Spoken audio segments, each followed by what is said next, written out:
Hey my friends, welcome. You know, so many of us in this kind of yoga fitness world often tell others like, oh, you should engage your core. You need to work on building up your core strength. And that is true. But sometimes the core practices that we teach are not always accessible to everybody. And myself included sometimes, because I have hurt my back in the past. And it's taken me sometimes weeks to recover. But using these techniques, a lot of times the healing process has actually been expedited a lot. I remember one recent trip I went on, I actually hurt my back about a day before I went on my vacation. So when I was on vacation, instead of like laying around all the time, I used some of these techniques to help activate my core so that my core was actually working properly. And one of the techniques or tools I use is just kind of a bench like this, or a coffee table or something like that. So if you have a bench near you, you can actually use this to help build up some of your core strength.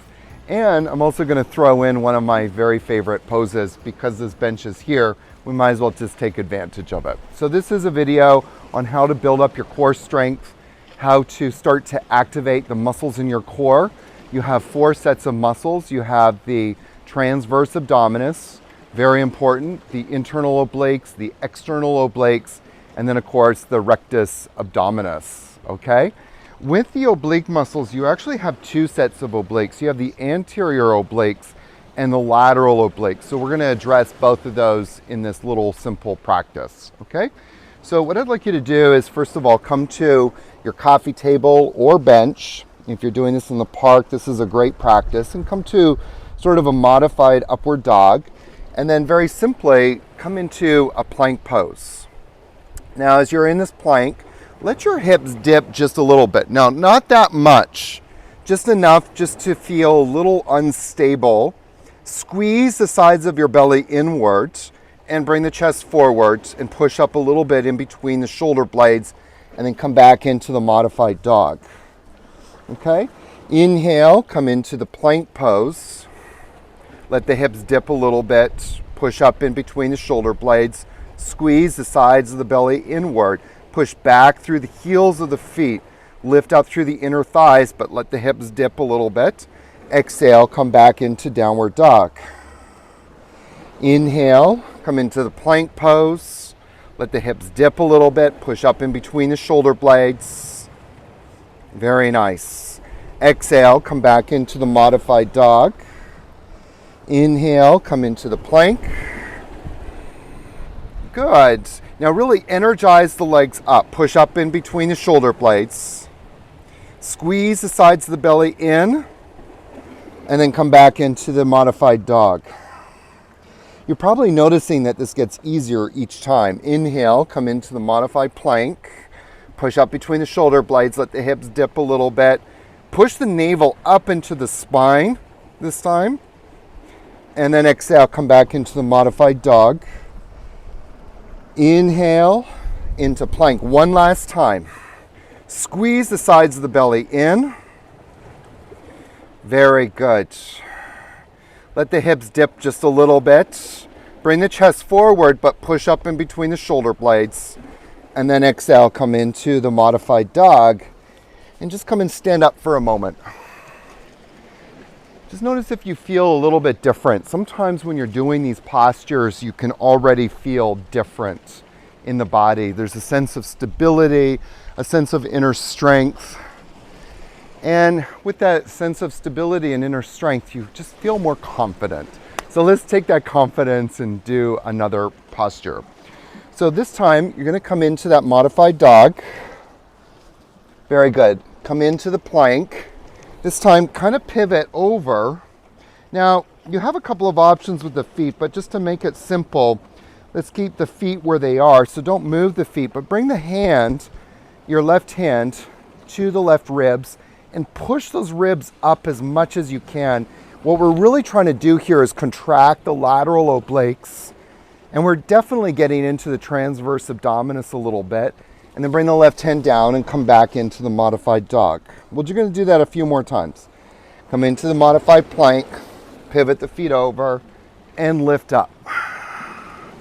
And then if you want to, you can bring the left hand reach up and then come back into the modified dog. Take a breath in and then inhale, come into the modified plank and then side plank and then lift those ribs up as much as you can. Lift them up. You should feel the right obliques, the right lateral obliques engaging here. Open the heart if you can, and then come back into the modified dog. Very good. Let's do it again. Come into modified plank, pivot, lift up, and lift up the hand. Really nice. And then come back down into modified dog, modified plank, side plank, and lift up. Really lift those ribs upwards and then come back down. And we'll do it one more time. Modified plank, pivot, and over. Nice. Beautiful. And then come back into modified dog, and then I want you just to come and stand up again. Stand well. Notice how you feel. You might notice actually sometimes people notice that they have more range of motion, and that's what always happens. Whenever you start working the muscles, you get the muscles activated, your range of motion actually improves. Your range of motion does not improve through trying to force a muscle open by stretching it. The muscles need to become activated so that they can contract properly. When your muscles can contract properly, you have all the range of motion in the world that you could ever want. Plus, you also have stability, and with stability leads always to more confidence. Let's do the other side. So, come back into that modified dog. Come into the modified plank. And pivot over. Bring the hand this time to that right ribs. Lift those ribs up as much as you can. Lift them up. Lift them up. Open the chest, lift them up, and then come back into the modified dog. Come into modified plank, pivot over, and lift it up. Lift it up. Woo, I can feel my left lateral obliques working right now. Come back.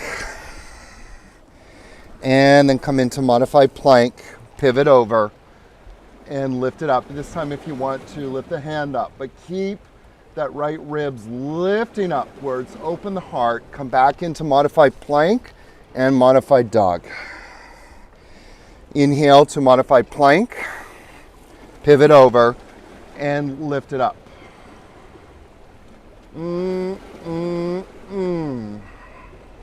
Smile. And then back down. It's always important to keep a sense of humor whenever we're doing anything like this. Come into modified plank, pivot the feet over to the left, right hand to right ribs, lift it up, and then lift up the arm. Open up the heart, but keep lifting and crunching on the left side. Come back down, and come back into modified dog. And last one. Pivot over, open up the heart, get the right ribs up, lift up the right arm. Beautiful. And then come on out. Nice. And then come and stand up. Oh, it's delicious. So I promised you that we would do a little bonus round. And the bonus round has absolutely nothing to do with the core. But since we have this bench available to us, we have to take advantage of it. So one of my favorite poses is upward facing dog. And it's a pose that I constantly see people doing incorrectly. When they do it incorrectly, it actually causes a lot of stress to the shoulders and to the arms. If you have a lot of problems with your shoulders and, your neck, then I wouldn't advise you necessarily doing this. But since you feel confident, maybe you'll feel like it's accessible to you at this moment. But using the bench brings this pose to a very different level, because using the bench is all about getting height. And one of the things that you'll see in people are doing upward facing dog is that they kind of slouch into this pose, and that's not very good. And that slouching is what causes stress to the shoulders and to the neck. So come back into that modified dog. From here, you're going to come into modified plank. Now engage the core, push back through the heels, engage through the inner thighs, push up a little bit in between the shoulder blades. Draw the shoulders down though, so you're pushing up in between the shoulder blades, but also taking them back, and then bring the hips forward. Drop the hips a little bit, lift up through the chest and heart. Find the crown of your head and lift the crown of the head up, and then exhale, come back. Inhale, come into plank, and then drop the hips a little bit, lift up through the chest and heart, lift up through the crown of your head, and then exhale and come back. Inhale, come into modified plank, let the hips dip a little bit, lift up through the crown of your head. Very good. You're going to feel this everywhere, but it's such an opening pose. Exhale, come back into modified dog. And inhale, come into plank. Engage in plank first. Draw the shoulder blades back, but keep pressing up between the shoulders. And then let the hips dip a little bit. And lift the chest forward. Now, pushing the chest forward, draw the shoulders back, the arm bones back, the top of the head up, push the heels back, and then exhale, downward dog. And you can do that as many times as you like. It feels enlivening. There's some traditions where they actually do that 108 times a day. And you can already feel that after doing it a couple of times, how energized and how good you feel. I want you to take all of this goodness, all of this strength, and drive it into being more confident in life. Who you are is an amazing person that's got so much to give to the world. I want you to take all of that good feelings and go out, manifest, and live your life purpose. Namaste, my friends.